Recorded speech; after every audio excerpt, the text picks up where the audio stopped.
मित्रांनो, शालिनी भक्तिसागरमध्ये तुमचे मनपूर्वक स्वागत आहे।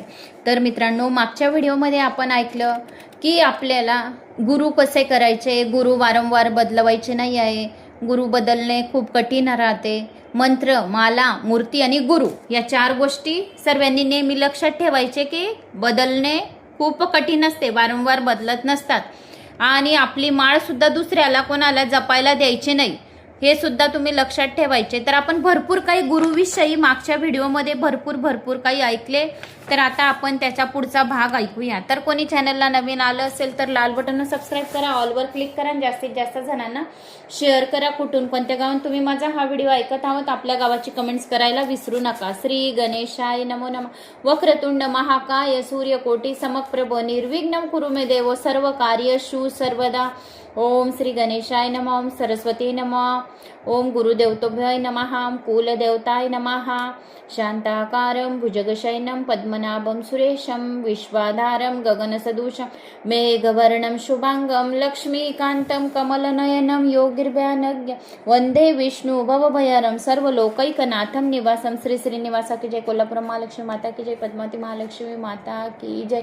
ओम कृष्णाय वासुदेवाय हरये परमात्मने प्रणत क्लेशनाशाय गोविंदाय नमो नमः। आता सगुणही आणि अगुणही नाही कछु भेदा, सगुण निर्गुण दोन्ही एक रे। म्हणजे याचा अर्थ असा आहे की प्रल्हादाचा प्रेम भक्तीने आकृष्ट होऊन भगवंत निराकारातून साकार झाले आहेत। काय? भगवंत जे आहेत तर निराकारातून साकार झालेले आहेत।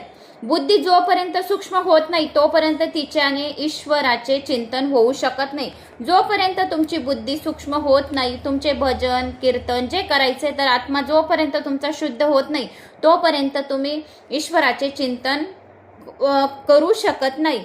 तर आता एक कमेंट्स आली होती, ती अगोदर बोलायलाच विसरली मी। तर देवरगावची आहे, तर त्यांच्या बॅलन्स नाही आहे, डाटा नाही आहे, शेतात कामाला जातात, गेल्या 4 वर्षापासून माझ्या संपूर्ण कथा ऐकत आहेत। मग ताई, मी रात्री 11 वाजता माझ्या मिस्टरांच्या मोबाईल मधून तुमच्या व्हिडिओ डाउनलोड केले आणि आता शेतात ऐकेल। खूप म्हणजे हार्ट टचिंग कमेंट्स आहे ही, की वेळ नसल्यावर सुद्धा शेतात काम करताना तेथे कथा ऐकणे खूप मोठी गोष्ट आहे। तर धन्यवाद, थँक्स। भगवंत तुम्हाला खूप सुख देईल। जे जे पुराण ऐकत आहेत सर्वांना एवढे सुख देतील की मी सांगू बी शकत नाही। तुम्हाला प्रत्येकाला माझी आठवण येईल की ताईंनी काय सांगितलं होतं। जे पुराण कथा ऐकतो, देवाचे तन्मयता ठेवतो की देवाचे भजन कीर्तन करायचे आहे असे तळमळ ठेवतो आणि खूप कामं पण करतात, मेहनत करतात, कष्ट करतात, अशा लोकांवर भगवंत खूप प्रसन्न होतात। पण आपले काही मागच्या जन्माचे कर्मांच्या फळांमुळे हे प्रारब्ध आपल्याला भोगावे लागतात। तर आपल्या काहीही कार्याला नशिबाची साथ आणि परमेश्वराची साथ ही खूप जरुरी आहे।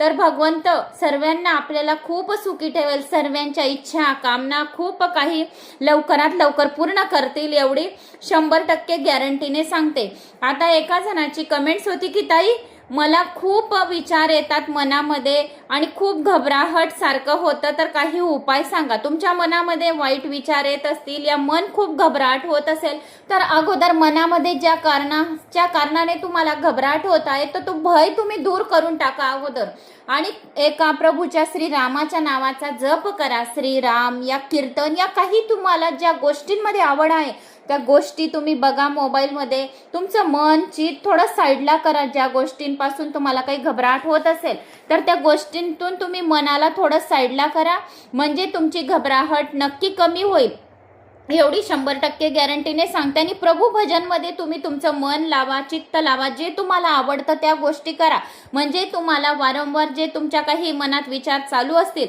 तर त्याच्याने तुम्हाला घबराहट होणार नाही। म्हणून मित्रांनो, आपण एवढे म्हणजे भाग्यवान आहोत की आपण एवढ्या कथा सर्वजण ऐकत आहोत। तर ओम नमो भगवते वासुदेवाय नमः। जय श्री महाकाल देवरगाव। सॉरी ताई, कामात वेळ नाही भेटला मला आज डाउनलोड करायला, आता उद्या ऐकेल शेतात कामाला गेल्यावर। शेतात ऐकते तुमच्या कथा आणि तुमच्या कथांमुळे मला एक नवीन जीवन मिळालेले आहे। तर धन्यवाद ताई। 38वा भाग ऐकल्यानंतर अश्रू डोळ्यात आले आणि मन अगदी माझं खूप भरून आलं. कथा तुमच्या खूप छान राहतात. तर देवरगावची ही कमेंट्स होती, खूप हार्ट टचिंग होती. सर्वांच्या कमेंट्स खूप छान आहेत आणि सर्वजण एवढं प्रेम माझ्यावर ठेवतात त्याबद्दल खूप खूप धन्यवाद. मी सर्व माझे जेवढे पण शालिनी भक्ती सागरवर सर्वजण माझे कथा ऐकतात, तर झोपण्याच्या वेळेस मी सर्वांसाठी प्रेयर करते की ज्या माझ्या कथा ऐकतात त्यांना सर्वांना सुखी ठेव आणि जो नाही ऐकत त्यांना पण सुखी ठेव भगवंत. कोणाला काहीही दुखू नको, कोणी उपाशी पोटे या पृथ्वीवर कोणी राहू नको. कोणाच्या थ्रूने तुने जेवणाचा सर्वांचा बंदोबस्त करूनच दिलेला राहतो या जगामध्ये. हे तर 100% गॅरंटीने मी सांगते, अनुभव, की कोणी निमित्त करून देतो. आपण काहीच करत नाही, कोणाला काही देतो, कपडे देतो, जेवण देतो, पाणी देतो, काहीही त्याच्या गरजा पूर्ण करतो ते आपण नाही करत. भगवंत आपल्याला धन देतो आणि त्याच्या थ्रूने आपण सर्वांच्या गरजा, या समोरच्याच्या गरजा ज्या आपण पुऱ्या करतो ते आपण नाही करत. म्हणून मी पण करू नये, त्याच्यातला गर्व मी हा काढून टाकायचा या पूर्ण भागवत पुराणामध्ये असे सांगितले आहे. तर धन्यवाद, सर्वांच्या मनापासून धन्यवाद. खूप खूप शेअर करा व्हिडिओंना आणि पुढे घेऊन जा. लवकर आपण गोल्डन बटन आणू. 10 लाखावर गोल्डन बटन भेटेल, 1 लाखावर सिल्वर बटन तर येऊन गेलंय. तर आता प्रल्हादाची जी प्रेम भक्तीने आकृष्ट होऊन भगवंत निराकारातून साकार झाले होते. बुद्धी जोपर्यंत सूक्ष्म होत नाही तोपर्यंत तिच्याने ईश्वराचे चिंतन होऊ शकत नाही. परमात्मा प्रेमामुळे साकार रूप धारण करतो. परमेश्वर निर्गुणही आहे आणि सगुणही आहे. निर्गुण व सगुण तत्व एकच. निर्गुणच सगुण होत असते. देव स्थूलही आहे व सूक्ष्मही आहे, तो कोमलही आहे व कठोर पण आहे. भगवंत असा आहे की तो स्थूल पण आहे, सूक्ष्म पण आहे, कोमल पण आहे आणि कठोर पण आहे. त्याची लीला वेदांती मानतात की सर्व धर्म मायेमुळे आभासित होतात. वैष्णवाचार्य मानतात की परस्पर विरुद्ध धर्म भगवंतच धारण करीत असतात. जो भगवंत हिरण्यकश्यपूसाठी कठोर झाला तोच प्रल्हादासाठी कोमल झाला.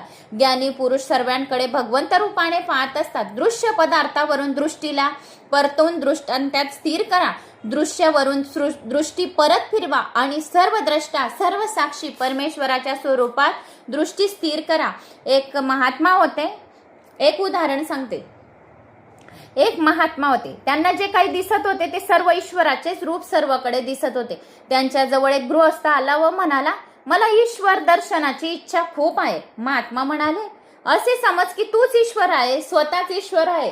आपण राम राम का बोलतो एक दुसऱ्यांना? आपण पण आपल्यामध्ये बी राम दिसताय आणि समोरच्या मध्ये बी राम दिसताय, म्हणून एक दुसऱ्यांना राम राम बोलता. तर तुला ईश्वराचे दर्शन करायचे आहे तर असं समज तू स्वतःच ईश्वर आहे. गृहस्थ म्हणाला, मी खात्रीपूर्वक सांगतो की मी ईश्वर नाही. महात्मा पुढे म्हणाले, तुला ईश्वराचे दर्शन करायचे आहे ना, मग जर तू ईश्वर नाही तर तुझ्याशिवाय जे काही दृश्य जगात आहे त्याला ईश्वर मान. जगात जे काही दृष्टीगोचर होत आहे ते ईश्वराचे दर्शन कर. असेच मानून सर्व व्यवहार ईश्वर प्रत्येकांमध्ये आहे असे समज.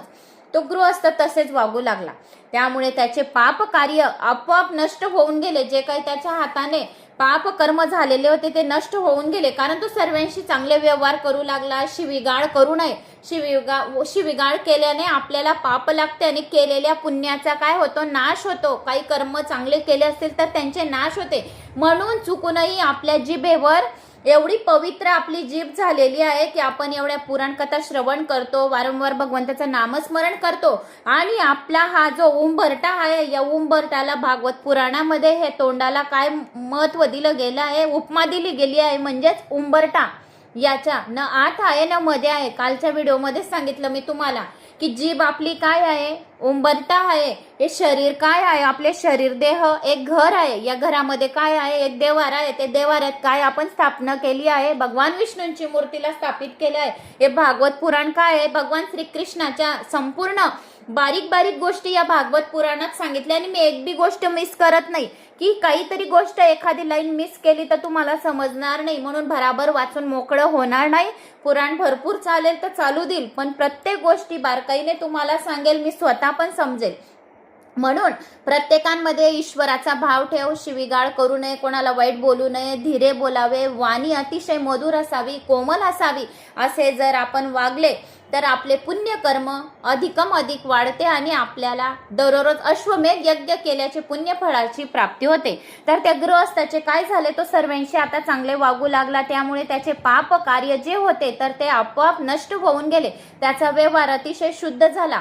एकदा त्याच गृहस्थाने महात्म्याला विचारले होते, सर्व ठाई ईश्वर आहे असे मानल्याने तर शांती मिळते, परंतु कधी कधी तर अशीही शंका येते की हे सर्व काही जे दिसत आहे त्यात ईश्वर नाही, तर मग मी काय करू. महात्मा समजावू लागले, जर तुला असे वाटते की जे दृश्यमान आहे त्या ईश्वर नाही असे समजून त्यांचा मोह सोडून दे.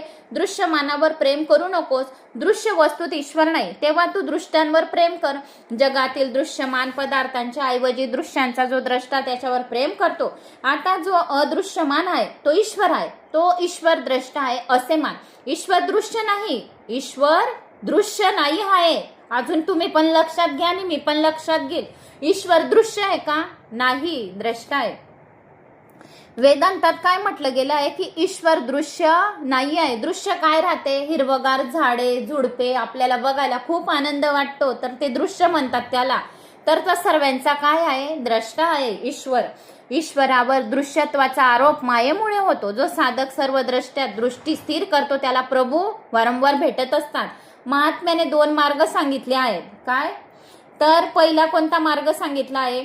जे दृश्यमान आहे तो ईश्वर आहे, जो अदृश्य आहे तो ईश्वर आहे. ईश्वर द्रष्टा आहे, जो सर्वांचा द्रष्टा आहे आणि सर्वांचा साक्षी आहे. त्याला सहज रीतीने कोणी बरू जाणू शकत नाही. पूर्ण वैराग्याशिवाय ज्ञान अनुभव येत नसतो. म्हणून आम्हा साधारण माणसासाठी भक्ती मार्गच हा सर्वात चांगला आहे. भक्ती मार्ग मागच्या व्हिडिओमध्ये मी तुम्हाला काय सांगितले? आपल्याला ज्ञान मार्गाने आपल्याला जायचं नाही, आपल्याला भक्ती मार्गाने जायचंय देवाला भेटायला. भक्ती मार्गाने आपल्याला मंत्र जप आराधना 18 पुराणांचे श्रवण करून आपल्याला देवाला भेटायला जायचं आहे. तर त्याच्याने आपल्यावर देव प्रसन्न होतील. तर आपल्याला ज्ञान मार्गाने जायचं नाही, भक्ती मार्गाने जायचं आहे. हे ते काही दृश्यमान आहे की सर्व ईश्वरमय आहे. वैष्णव समजतात की सर्व पदार्थात ईश्वर आहे असे मानून व्यवहार करण्याने भक्ती मार्गात सफलता मिळते. ईश्वराच्या कोणत्याही स्वरूपाची आसक्ती असल्याशिवाय भक्ती होऊ शकत नाही. भगवान शंकर समाधीत लीन असता. समाधी म्हणजे काय? आपल्या स्वरूपाला आपण पाहणे समाधी होय. कोणताही एक मार्ग निश्चित करावा. प्रत्येक वस्तू विनाशी आहे असे मानून मोह सोडून द्रष्ट्यांवर प्रेम कराल तर वेदांताच्या मतानुसार आत्मसाक्षात्कार होईल. दृष्टी द्रष्ट्यावर स्थिर करा किंवा प्रत्येक पदार्थात ईश्वराचा अनुभव घ्या. प्रत्येक पदार्थामध्ये ईश्वराचा अनुभव घ्यायचा असतो. प्रल्हाद स्तुती करतो की हे प्रभू, मोठे मोठे सिद्ध महात्मे कित्येक वर्ष तपश्चर्या करूनही आत्मसाक्षात्कार करू शकत नाही. पण मग माझा दैत्य कुलात जन्म होऊनही मला दर्शन देण्याची माझ्यावर कृपा का केली आहे असे प्रश्न प्रल्हादाने भगवंताला विचारला. आता भगवंताला प्रसन्न करण्यासाठी विद्यतेची आवश्यकता नाही, अधिक द्रव्यपार्जनाची गरज नाही. जर धनाने परमेश्वर मिळाला असता तर धनिक लोकांनी लाख 2-2 लाख रुपयात देव विकत घेतले असते. अधिक शिक्षण किंवा ज्ञान यांनी भगवत प्राप्ती होऊ शकत नाही. जो अधिक ज्ञानी आहे तो देखील सुद्धा कितीतरी वेळा दुसऱ्यांशी छल कपटाचा व्यवहार केल्याशिवाय राहत नाही. भगवत प्राप्तीसाठी संपत्ती, शिक्षण किंवा उच्च कुलात जन्म यांची आवश्यकता नाही आहे. फक्त ब्राह्मणाचाच भगवत प्राप्ती होते असे नाही. परमेश्वराला प्रसन्न करण्यासाठी गरज आहे हृदयाच्या शुद्ध हृदयाची गरज आहे. कोणत्याही जातीचं नाही, कोणत्याही याचं काहीही नाही की जात पात काही कुल काहीही त्याला नाही की पैसा काही पाहिजे भगवंतासाठी तर असे सुद्धा नाही. खूप काही ज्ञानी पाहिजे तर असे पण नाही. शिक्षण उच्च कुलामध्ये पाहिजे तर असे पण नाही. जर भगवंताला प्रसन्न करायचे आहे आणि भगवत प्राप्ती करायची आहे तर आपले हृदय काय पाहिजे? शुद्ध हृदयाची गरज आहे. भगवंताला फक्त आत्मा काय लागतो? शुद्ध आत्म्याची गरज आहे, शुद्ध हृदयाची गरज आहे. हृदयामध्ये शुद्ध प्रेमाची गरज आहे. अधिक पैसा मिळवणे आणि तो भगवत सेवेमध्ये खर्च करणे ठीक आहे, पण त्यापेक्षा एका आसनावर बसून परमेश्वराचे ध्यान करणे अधिक चांगले ठीक आहे. धनाने परमेश्वर मिळत नाही. या उलट कित्येकदा धन भगवत प्राप्तीत बाधा आणत असते. धन जे आहे तर भगवत प्राप्तीमध्ये बाधा आणत असते. अधिक ज्ञान तर्क वितर्काला जन्म देणारे आहे. म्हणून ज्ञानी भगवंताची स्मरण भक्ती नीट रीतीने करू शकत नाही. कितीही ज्ञानी राहिला तर तो भगवंताची स्मरण भक्ती करू शकत नाही. जो आई भोळी सेवा करतो त्याला भगवंत लवकर प्रसन्न होतो. त्याला कोणत्याही प्रकारची पूजा माहित नाही राहतो, कोणाला विचारून करतो, भोळी भक्ती करतो, त्याच्याने भगवंत लवकर प्रसन्न होतात. अगोदर बेल व्हायचा की तांदूळ ठेवायचे की भस्म टाकायचं की नंतर सर्वात आखरी पाणी टाकायचं, त्याला काही भगवंत बघत नाही की तुम्ही पूजा सीधी करताय की 3 लकीरा मारत आहे, उलट्या मारत आहे, सुलट्या मारत आहे, मंत्र सीधा आहे की उलटा आहे, काही फरक पडत नाही भगवंताला. भगवंताला तर फक्त शुद्ध आत्माची गरज आहे, विश्वासाची आणि श्रद्धेची गरज आहे की तुम्ही कोणत्या श्रद्धेने पूजा करत आहे, त्याच्यावर भगवंत आपल्याला प्रसन्न होतात.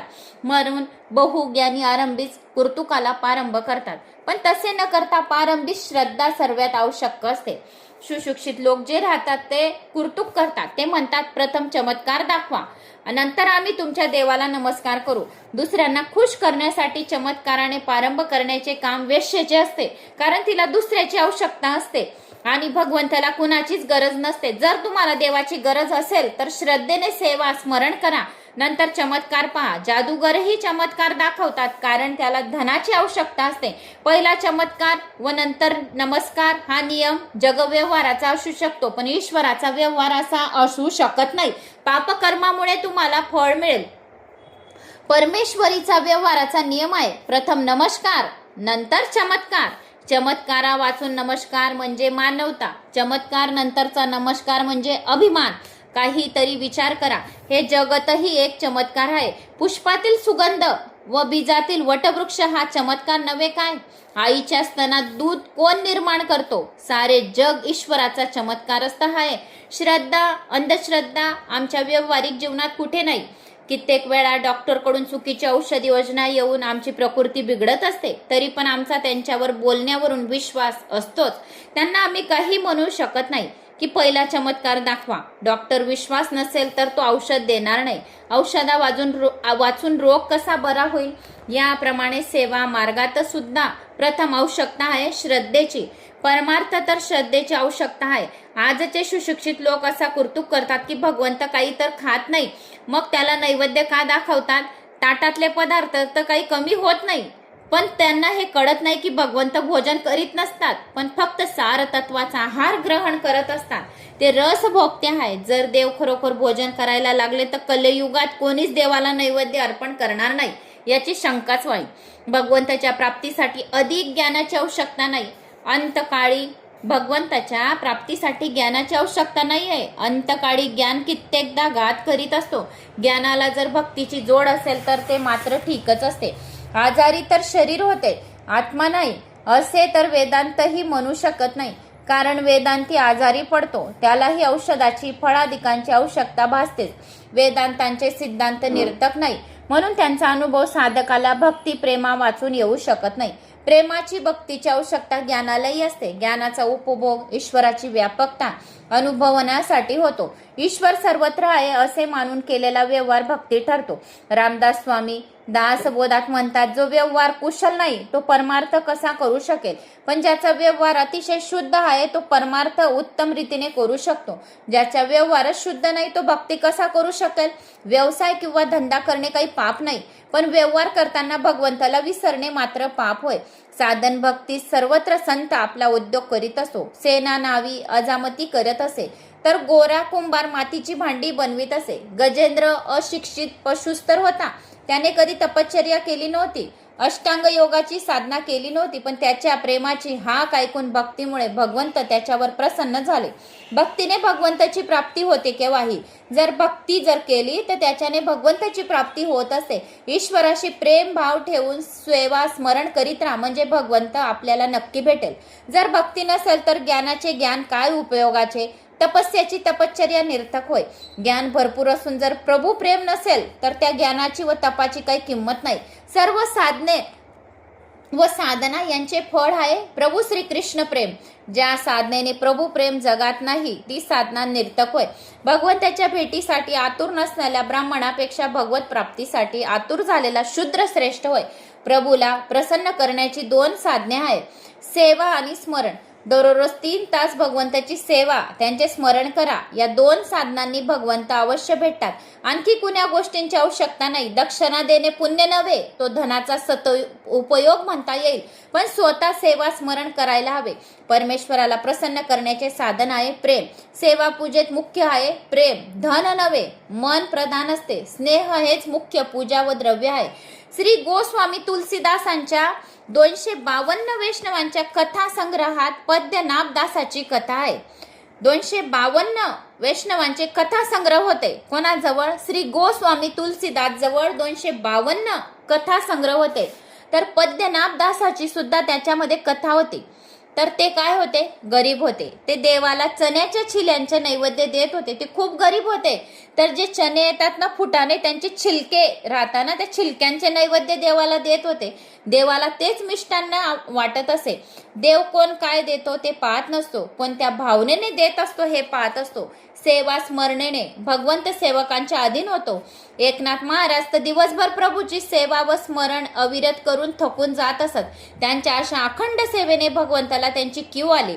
त्यांना वाटले की माझा भक्त माझ्यासाठी किती कष्ट घेत आहे, ते थकून थकून चूर होऊन जात आहे, तेव्हा त्यांचे कष्ट कमी होतील असा सहाय्य त्यांना करू असं वाटले.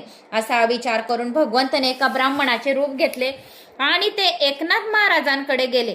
भगवान म्हणाले, महाराज मला आपल्याकडे नोकर ठेवून घेता का? भगवान काय म्हणाले एकनाथ महाराजाला की तुमच्याकडे आपल्याकडे मला नोकर ठेवता का? एकनाथ म्हणाले, मला नोकराची गरज कुठे आहे? मी तर सर्व दिवसभर प्रभूचे स्मरण करत असतो. भगवान म्हणाले, मीही तुमच्या सेवा स्मरणात प्रभूचे भजन करीन, मग तुम्हाला सहाय्य करेन प्रभू भजन करण्यासाठी. एकनाथ म्हणाले, जशी तुझी इच्छा. तुला जर मदत करायची आहे, माझ्या बरोबर तुला बी भजन करायचं आहे तर राहा बाबा. अरे पण तुझं नाव काय आहे? काय बोलले? तुझं नाव काय आहे? एकनाथ महाराज काय बोलले? तू नोकर तर आहे, राहा. तुला भगवत भजन करायची आहे, सेवा करायची आहे माझ्या बरोबर, तर जशी तुझी इच्छा. पण तुझं नाव काय आहे?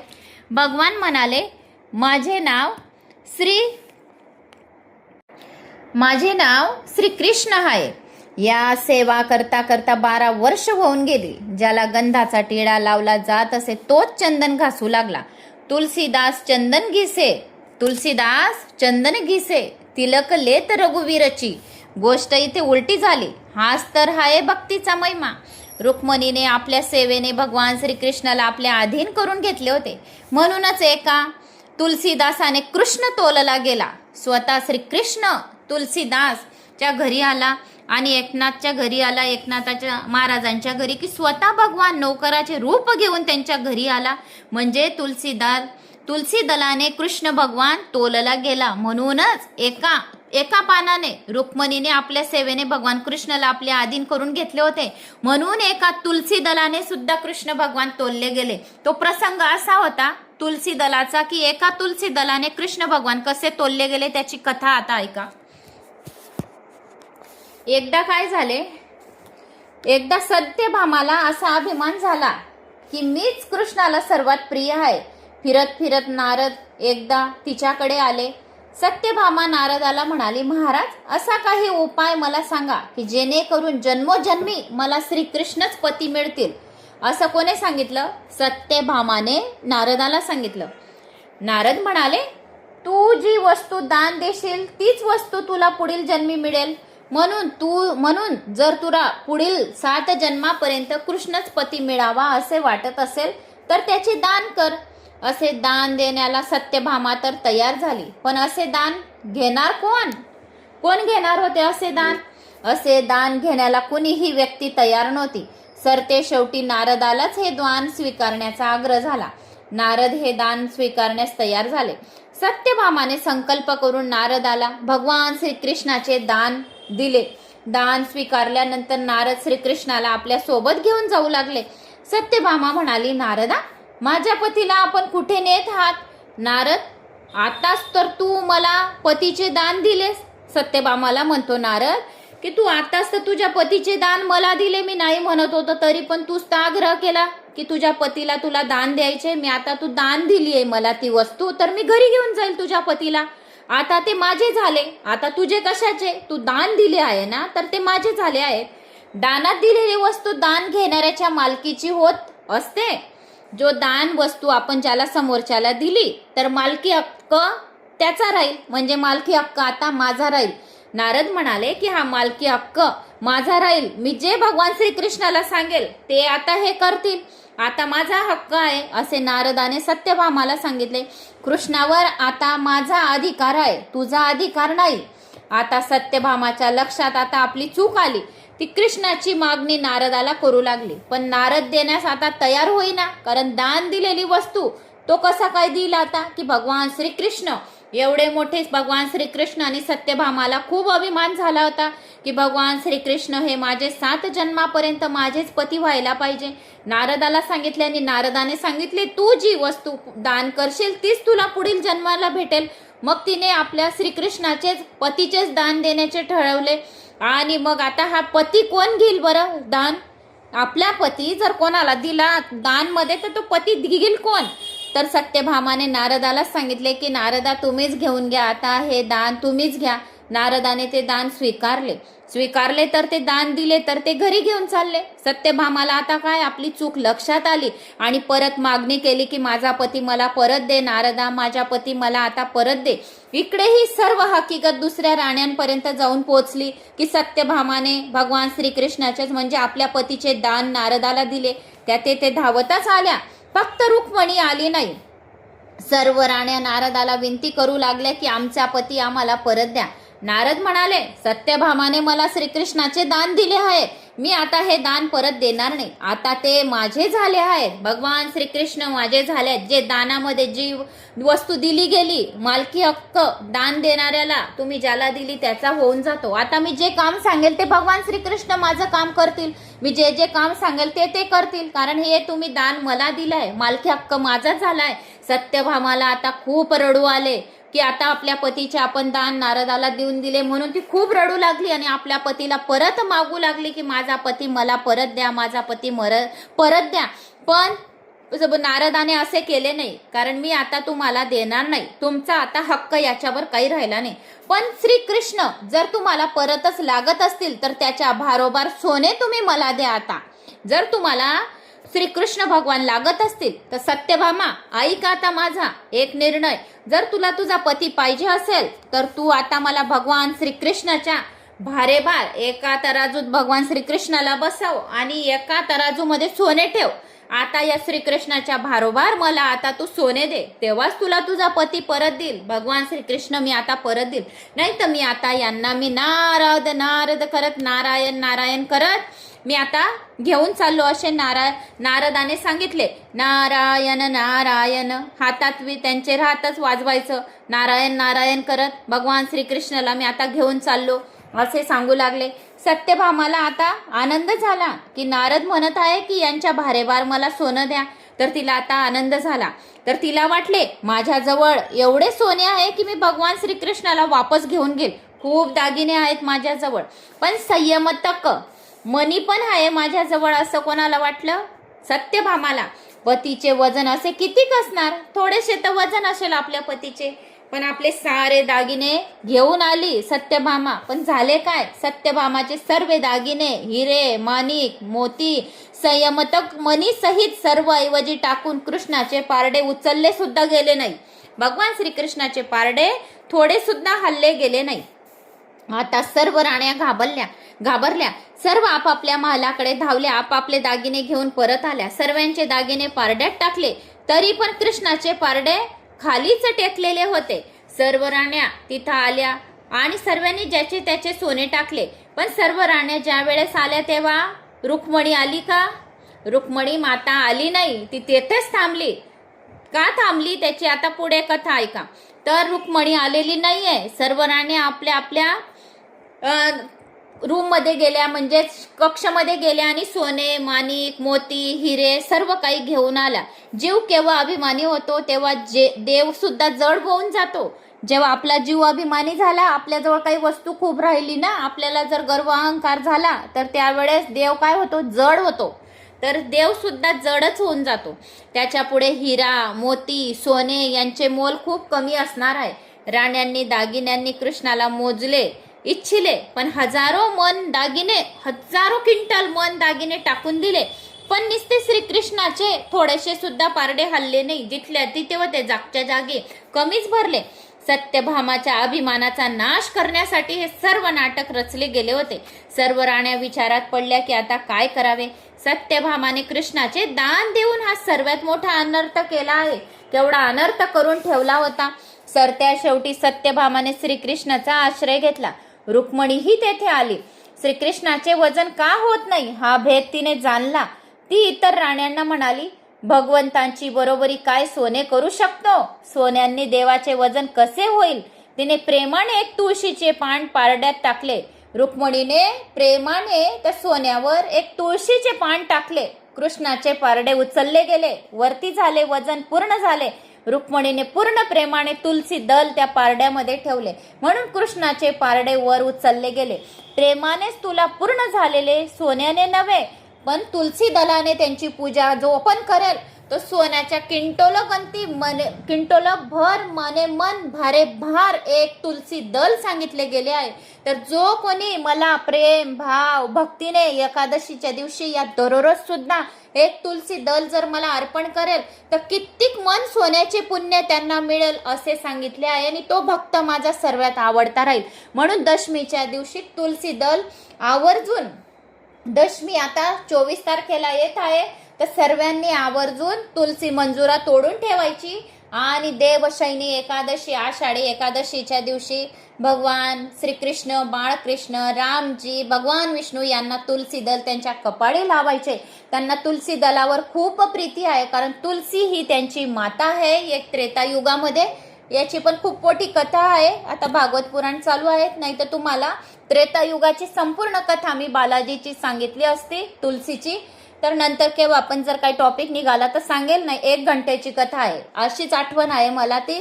पण तरी पण मग आपला 1.5-2 घंट्याचा हा व्हिडिओ होऊन जाईल, तर मी सांगेल केव्हा पण. तर तुलसी दल ही खूप त्यांना आवडतं, म्हणून तुलसी दल दशमीच्या दिवशी काहीही हो पण तोडूनच ठेवायचे, एअरटाईटच्या डब्यात ठेवून घ्यायचे. एकादशीच्या दिवशी कोणताही झाडाचा पत्ता तोडणे वर्जित आहे. जो कोणी एकादशीच्या दिवशी एकही झाडाचा पत्ता तोडतो त्याला ब्रह्महत्येसारखे पातक लागते. एकादशीच्या दिवशी तुलसीला सुद्धा छुणे मना आहे. छुणे म्हणजे स्पर्श करणे मना आहे. तुळशीला स्पर्श करणे मना आहे. तर कुंडीला आपल्याला हळद कुंकू लावायचा असतो. या ज्या ठिकाणी आपली गमला आहे, कुंडी आहे तुळशीचा, तर तेथे साईडला खाली हळद कुंकू आणि तीळ अर्पण करावी लागते. त्या दिवशी चावल वर्जित आहे, तर त्या दिवशी आपल्याला चावलचं सेवन सुद्धा करत नाही. भगवंताला सुद्धा चावल अर्पण करत नाही, कारण की जगन्नाथपुरीमध्ये एकादशीला उलटी टांगलेली आहे. तर एक भक्त जो होता, याच्यात नाही आहे, मला आठवण आहे तर सांगत आहे मी तुम्हाला. तर एक भक्त होता, तर तो भक्तच नाही, सॉरी, ब्रह्मदेवच गेलेले होते. तर ब्रह्मदेव गेले जगन्नाथपुरीमध्ये, तर संपूर्ण प्रसाद संपलेला होता. तर एक कुत्रा होता, तर तो कुत्रा तेथे भात खात होता. कुत्रा काय तेथे भात खात होता. तर ब्रह्मदेवाने काय केले, प्रसाद संपले तर त्या कुत्र्याच्या पानाजवळ गेले आणि तिथलाच प्रसाद तो घेतला हातात आणि खाल्ला. कारण की जगन्नाथपुरीमध्ये खूप काही महत्व आहे. तेथेच मग एकादशी आली, देवी आली, एकादशी देवी. ज्या वेळेस ब्रह्मदेवता त्या कुत्र्याच्या पुढचाच त्याच पानावर कुत्रा पण आणि ब्रह्मदेवता पण बसले, 2 जण एकाच पानावर, आणि तो भात खाऊ लागले. भात खातानाच तेथेच तो प्रसाद, महाप्रभूचा प्रसाद समजून ब्रह्मदेवांनी आपल्या डोक्याला लावले. कोणताही प्रसाद अगोदर हातात घ्यायचा, हातात नंतर डोक्यावर आपल्याला लावायचा, मस्तक झुकवायचं, मग खायचा आणि मग आपण प्रणाम करायचा. तो साक्षात प्रसाद म्हणजे प्रभूचे प्र म्हणजे प्रभू, सा म्हणजे साक्षात आणि द म्हणजे दर्शन, याचा अर्थ प्रसाद. तर प्रभूचे आपल्याला साक्षात दर्शन होते, कोणताही प्रसाद असो मग तो.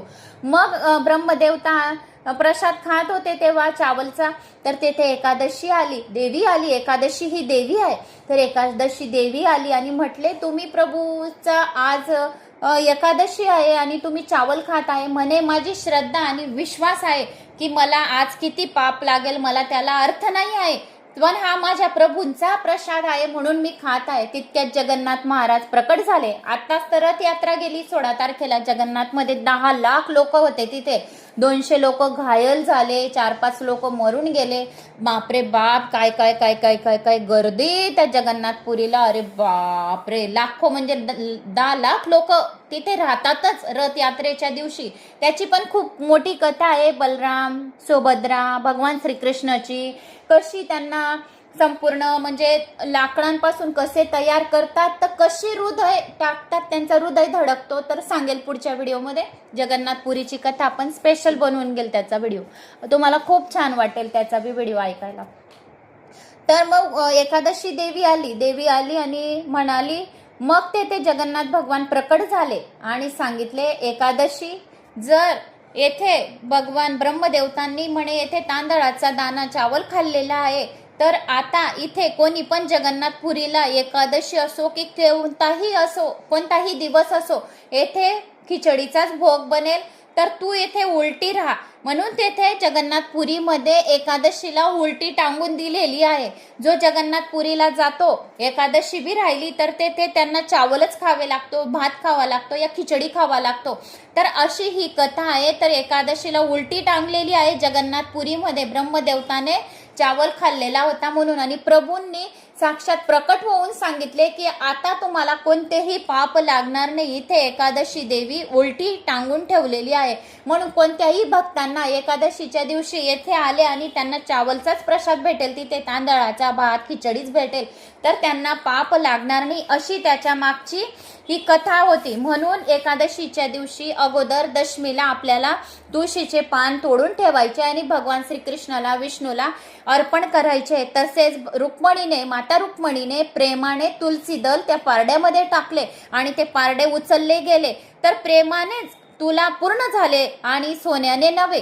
तर एका तुलसी दलाने पारडे उचलले गेले, तर सोन्याने उचलले गेले का? नाही. याचप्रमाणे भक्त बोंडानाची देवी सव्वा वाल्याच्या बरोबर झाला होता. धन्य धन्य बोंडाना की नारी, सव्वा वाल भये वनमाली. ईश्वर कधी इच्छा करीत नसतो की आपली सेवा कुणी करावी. तो निज लाभाने परिपूर्ण, त्याला कोणत्याही वस्तूची अपेक्षा नसते. तो स्वयं आनंद रूप आहे, त्याला अशी अपेक्षा इच्छा नसते. आपल्या वैष्णवांनी नैवेद्य दाखवावा, म्हणजेच आपल्या वैष्णवांनी म्हणजे जो विष्णू भक्त आहे, स्वामी समर्थाचे भक्त आहे, कृष्णाचे भक्त आहे, कारण की सर्व रूप भगवान विष्णूचे आहे, तर त्यांनी नैवेद्य दाखवावा. त्याला भोजनाची इच्छा नसते, पण तो निष्काम भक्तांना प्रसन्न करण्यासाठी तो भोजन करतो. ज्या दिवशी जर कोणी नैवेद्य प्रेमाने अर्पण केलं एका भक्ताने पण, आणि ते भोजन जर भगवंताने खाऊन घेतले, तर पुरी सृष्टीचे त्या दिवशी पोट भरलेले राहते, तर त्याला कोणालाच भूक लागत नाही. त्या दिवशी भगवंताला कोणतेही भोग अर्पण केल्याशिवाय कधीही भोजन करू नये. त्याचेच पदार्थ त्याला अर्पण करायचे आहेत. प्रेमाने तुम्ही अर्पण कराल तर देव प्रसन्न होईल. देवाला अर्पण केल्याशिवाय खाणारी व्यक्ती उपाशी राहत असते. म्हणून सदोसदी काहीही आणो, बिस्किट का आणे ना साधं, तरी पण ते देवाला असं दाखवा की मी आता बिस्किट खात आहे, तू पण बिस्किट खा. कोणतेही आमचा तर नियमच आहे घरामध्ये, नाश्ता सासू सासऱ्यांना लागतो, बीपी शुगर सर्व काही गोळ्यांचा आहे एज झाल्यामुळे. तर सकाळचा नाश्ता आम्ही दररोज नाश्ता भगवंताला नैवेद्य देऊन तीच नाश्त्याची प्लेट आम्ही सासू सासऱ्यांना देऊन, सासऱ्यांना लागतंच 8 वाजेशी टेबलवर नाश्ता, तर 8 वाजताच देऊन देतो आम्ही टेबलवर नाश्ता. मग जेवणाचं राहिलं तर जेवणाचं बी आठवणच राहते, तर जेवणाचा बी नैवेद्य दिला. जो कोणी आपल्या घरी जेवायला पहिले बसेल त्याला ती थाळी देऊन द्यायची. मग संध्याकाळी प्रदोष कालावर दूध आणि साखरेचं नैवेद्य देऊन द्यायचं. आपण चहा पितो तर त्यांना दूध साखरेचं नैवेद्य द्यायचं आणि रात्रीचं नैवेद्य द्यायचं. तर यथाशक्ती जसं होईल तसं. एखाद दिवशी जर जेवणाचं जर तुमच्याने नैवेद्य नाही दिलं गेलं, तर दुपारीच तुम्ही दूध आणि साखरेचं बी दिलं तर दिवसभर त्याचं नैवेद्य लागू होऊन जातो. अशा प्रकारे देवांना आपण नैवेद्य देऊ शकता. तुम्ही जेवढे देवाला काही अर्पण कराल त्याच्या कितीतरी पट तुम्हाला देव परत करीत राहतो.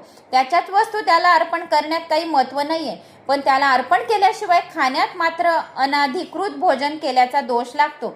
भगवंताच्या घरी काही कमी नाही, तो तर फक्त तुमची भावना, श्रद्धा आणि विश्वास पाहतो. भगवंताने जे काही दिले आहे तेच परत त्यांना अर्पण करायचे आहे.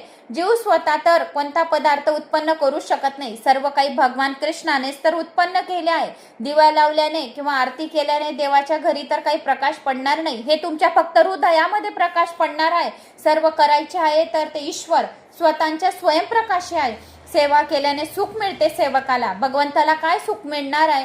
तो तर परमानंद रूप आहे, अगोदरच तो सुखी आहे. जीवाला देणारा तर ईश्वर आहे, परंतु अर्पण केल्याने देव प्रसन्न होतो. आपल्या देवाला हृदयामध्ये आहे तर हृदयामधला देव प्रसन्न होतो. सेवा व पूजा यात भेद आहे. जीत प्रेमाची प्राधान्य असते ती सेवा होय, जीत वेद मंत्राचे प्राधान्य असते ती पूजा होय. पूजा कराल तर प्रेमाने करा, नाहीतर प्रेमाविना केलेले समर्पण व्यर्थ जाईल. आमचे कपडे खराब होतील या भीतीने कित्येक लोक मंदिरात साष्टांग दंडवत सुद्धा घालत नाही. नरक पडनो की डरत आहे, नरक पडनको नाही. जे काही आहे ते सर्व ईश्वराचेच तर आहे. फक्त आपले काम अर्पण करण्याचेच आहे. अर्पण करण्याच्या रीतीने तुमच्या मनोभावनाचा पत्ता देवाला लागेल. दक्षिणेत एक कथा प्रचलित होती. कोणत्याही शुभ कार्यात विघ्ननाशक गणपतीची पूजा केली जाते. कोण्या एका गावात एका गृहस्थाच्या घरी विवाहाचा प्रसंग होता. ब्राह्मणाने पाहिले की गणपतीची मूर्ती तर नाही, आता पूजा कशी करायची? त्याने विचार केला की देवाची प्रतिष्ठा कोणत्याही रूपात प्रेमपूर्वक श्रद्धेने केली जाऊ शकते. सुपारीत सुद्धा भगवंताचा वास आहे. उत्तम उत्तम वस्तू देवाला अर्पण करणेच भक्ती होय. म्हणून त्या पुरोहिताने नैवेद्य करता ठेवलेल्या गुळाचाच गणपती बनवून घेतला. यजमानाने पूजा केली, धूप दीप नैवेद्य दाखवला. गुळाच्याच गणपतीला नैवेद्याची वेळ आली. नैवेद्याच्याच गुळाचाच तर गणपती बनवला होता. आता तर काय करावे? तो ब्राह्मणाने त्या गणपतीच्या मूर्तीतीलच गुळ घेऊन नैवेद्य दाखवून देऊन दिला. गुळाचा गणपती, गुळाचाच नैवेद्य, अशा पूजनेने सुद्धा गणपती प्रसन्न होऊन जातात. त्या यजमानाचे मंगल कार्य निर्विघ्नपणे पार पडले, पूर्ण झाले. कोणतीही बाधा आली नाही. कार्याची भावना शुद्धी होती ना. महत्व वस्तूचे नसते, भावना शुद्धीची असते. भावनेनेच तर सद्भावपूर्वक सर्व केलेली सेवा सफल असते. सेवा करीत असताना अश्रू वाहू लागले, कंठ दाटून आला किंवा रोमांच उभे राहिले तर समजावे की खरी सेवा घडली आहे. तर तेव्हा समजावे की खरी सेवा तुमची घडली आहे. सेवा केवळ क्रियात्मक नसते तर भावनात्मक सुद्धा असते. सेवा करताना आनंद वाटायला हवा, तरच ती खरी सेवा म्हणता येईल.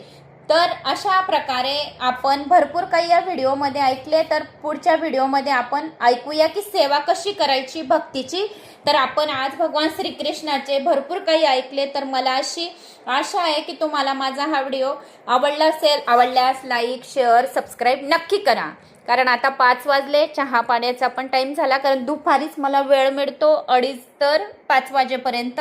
कमेंट्स कोणाची काही राहिली, शॉर्ट व्हिडिओ बनवायचा राहिला, या कथा वाचायची राहिली तर तितक्यात ते 2.5 तासामध्ये करून घ्यावं लागतं. मग 5 ते 10 वाजेपर्यंत मग घरातली कामं चालतात. मग रात्री व्हिडिओ एडिटिंग, थंबनेल तुमच्यापर्यंत काय आहे काय नाही बघायचं. तर असे संपूर्ण राहत आहे. तर मित्रांनो, असं मला वाटतं की तुम्हाला माझा हा व्हिडिओ आवडला असेल. आवडल्यास लाईक शेअर सबस्क्राईब करा. जय श्री महाकाल. ओम नमो भगवते वासुदेवाय नमः.